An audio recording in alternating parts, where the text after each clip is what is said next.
Hello, welcome back to another episode of Sipping That. Yes, we're gonna sip in that. Sip in that. Today, we're gonna have a bonus question because they're asking me about another question that they want to get answered. So I'm gonna go ahead and answer it today. And sorry, I said Friday. I'm going to stop saying days of the week. But the upload of YouTube, it was so slow. So I'm not going to name days of the week anymore. But I'm going to give it to you raw. And I apologize for that. So today we're going to have 4 questions. And subscribe to that channel. Hit that subscribe button at the bottom. Ding, ding. Press that bell. And whenever we come back on, we'll be right with you. And we're going to get into that. Sip and dab. We're going to start off with our first question. How do you truly forgive someone who has cheated on you, lied to you, and lied on you multiple times without holding it against them? Like you want the relationship to work, but you don't want to be bitter while you're with them. How do you truly forgive someone who has cheated on you and lied to you and lied on you multiple times without holding it against them? Like you want the relationship to work, but you don't want to be bitter while you're with them. Okay? My answer to that is you're going to be bitter while you're with them. Because if they cheated on you multiple times, they only putting your heart back together to crush it again. Because they're not giving you time to heal. And you should have standards for yourself. You letting this person walk all over you. And you want to be with that person, and the person really sees that you really want to be with them, and yeah, they're using you. And soon as you might be like a rebound when they run outside and do whatever they want and it's not working, and then they have you to hold on to that they can always run back to. Because if they cheated on you multiple times, they lied on you multiple times, you know. I don't know what you looking for. You gonna stick around a couple of more years for them to cheat on you and lie on you, and then you want to find forgiveness? You can forgive someone, but you don't have to be with them. You don't have to stay in it. You can find yourself and who you are, you know, and. You know, I'm not going to tell you to move on because, you know, that's your decision. But, yeah, if they did it multiple times, they're going to do it multiple times again. That's just the answer for that. Sometimes the answers is not good, but we're still going to sit in that. And also, I would love to say, who cares what all these questions are? You know, love is the answer. So who cares what all the questions are? We're going to get to the next question. My 21-year-old son, about to turn 22 in August, has no job, and it seems as if he ain't trying to change. And I am tired at this point. He comes home late, sleep all day. I come home, nothing is being done. So at this point, he has to go. I can't take it no more. What should I do? Okay, so you ready to put your son out the house. I'm not saying it's you or this person who wrote in, but isn't it strange how some women keep their man around with no job, and he don't have nothing going for him, and you know, but when your son make 20, or 21, you're ready to put them out talking about they don't want work, but you keep the man around who don't work and won't sit at home and play video games, but he could stay around a long time. I'm not saying it's this person, but I just had to throw that out there. And he's 21. I think, what kind of survival skills did you teach him as he was coming up? If he's sleeping all day and he don't want to clean up, I don't think that it's just starting. It probably been like that. He probably went to school and got up for school. I'm pretty sure he had to get up for school. So even if you got up for school all those years, you won't just stay in the bed all day all of a sudden. It's something structured in there that he's been doing that, and he's continuing doing it. Now you're retired because now you feel he's grown now and he don't want help with the bills and he don't want to get a job. So I'm going to say bring him to a temporary service. Maybe he need a little boost. I know he's grown and he probably can do it on his own, you know. But sometimes they might need that little boost. Bring him to a temporary service. Apply for him a temporary service. Job Code. Job Code still take him at that age. How about CDL school? CDL school, while you in training for CDLs, they also pay for that. So, you know what y'all have been doing in the household before he made age of 21. So try to help him out a little bit. And then let him know. Talk to him that you're on your own after this. I can't keep helping you. You know? That's your son. You need to sit down and talk to him. He's a grown man now. He need to know this. Mama can't keep doing for you no more. I did till you was 18. Or I did till you was able to carry yourself. Now, it's time for you to either help in the household, you know, go to school, get a trade, go to college, something. But not sleep all day.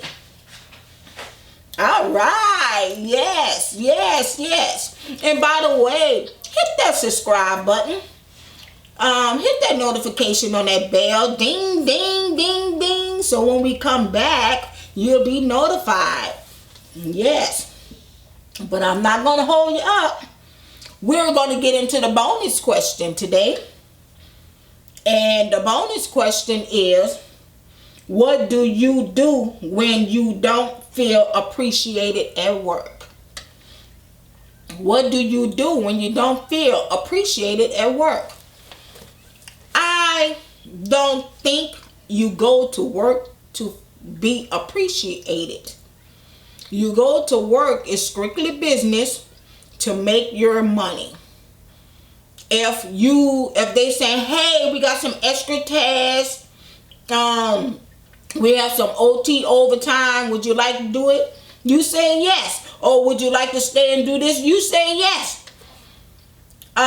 You probably want them to say, oh, she do it all. She'll help here and she'll help with the overtime. She'll help and stay late. The only reason why they asking you is because you always say yes. And they don't want to do it. They don't care. They don't care. It's strictly business. When you at work, your name is not your name no more. They don't care, appreciate your name. Your name change when you get on the person time clock. Do you know your new name when you on a person time clock? Your first name, hi, is direct. Your last name, yes, is deposit.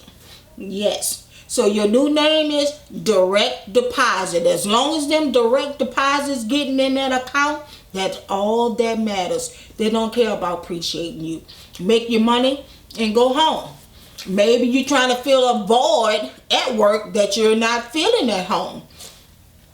They don't care. Yes, and we're going to sit on that. We're going to sit on that.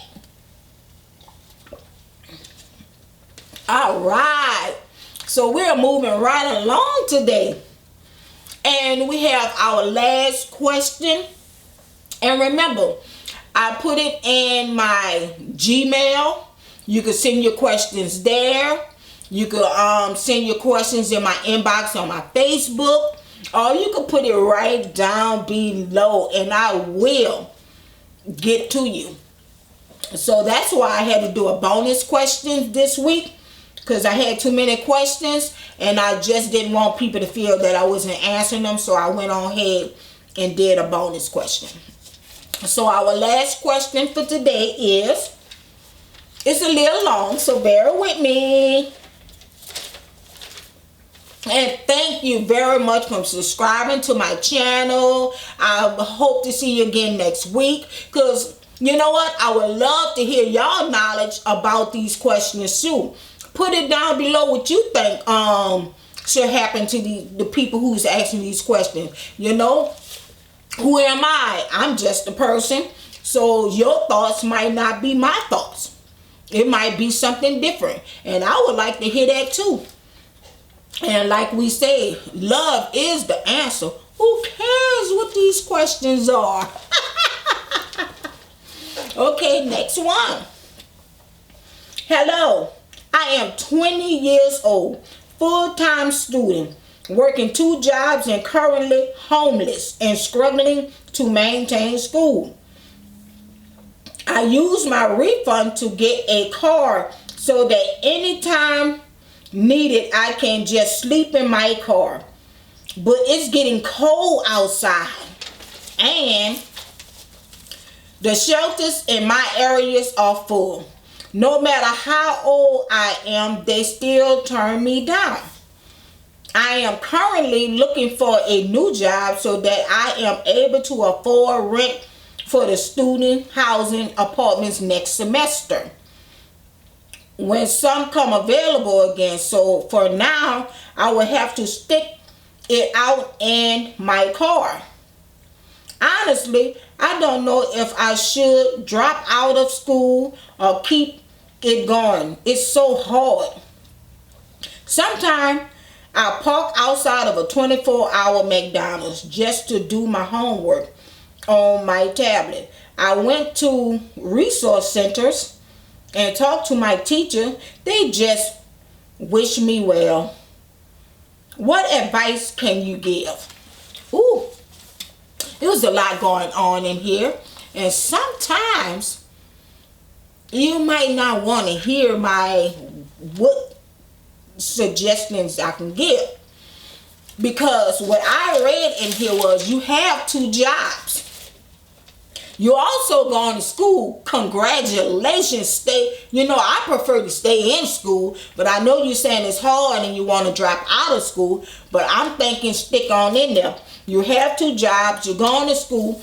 So to me, you getting a grant money, you have 2 jobs, but you decide to buy your new car. And you wonder why you're homeless. Because guess what? I know you got that insurance that's kicking your butt. Yes. So now you got your car. I don't even know if you have a car note.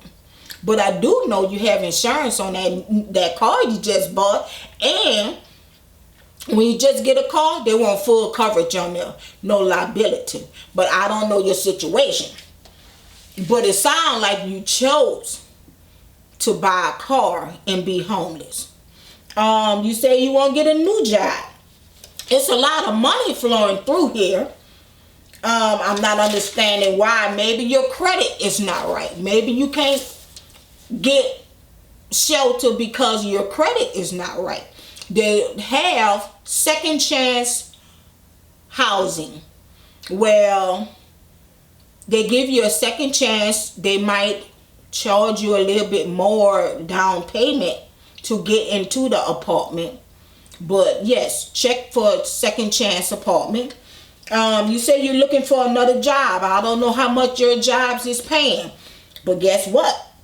It paid enough for that car and that car insurance. I don't know if you're partying too much or what. But yeah, you say you looked at resource centers, but yeah, so only thing I can give, do a second chance leasing and stay in school. You say you're going to probably get a house for the next semester, the apartment for the next semester. But if you quit school, how are you going to get the apartment for the next semester?